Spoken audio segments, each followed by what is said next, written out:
Bradford's been in a local lockdown for weeks and weeks, and the number of cases are going up, not down. But is the Secretary of State aware, Mr Speaker, of the damage the arbitrary 10 p.m. curfew is doing to pubs, restaurants, bowling alleys and casinos? Is he aware of the jobs that are being lost, all just to see people congregating on the streets instead and shop staff getting more abuse?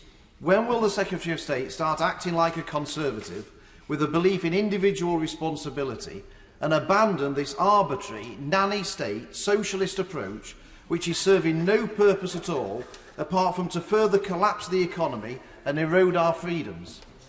Thank you very much, Mr Speaker. I'm going to pay tribute to my honourable friend. And the reason is this. There are some people who rail against some of the measures that we have to put in place. And of course I understand the impact that they have. And there's reasons for each one of them. But collectively they're vital for the strategy that we're pursuing of suppressing the virus, protecting the economy and education and the NHS until a vaccine arrives. My honourable friend doesn't agree with that strategy.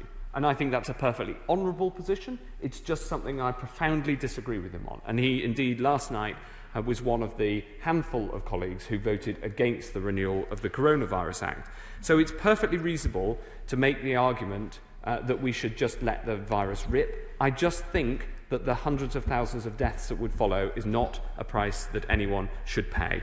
I believe in individual responsibility and that in promotion of freedom, subject to not harming others. And one of the pernicious things about this virus is that people can harm others and sometimes inadvertently can harm them in such a way by giving them a disease that leads to their death without even knowing about it, because this virus passes from one to another asymptomatically.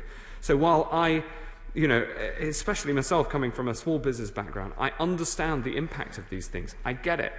But unfortunately, we do have to take action to suppress the virus, because the alternative of letting it rip is not a policy that I would ever want.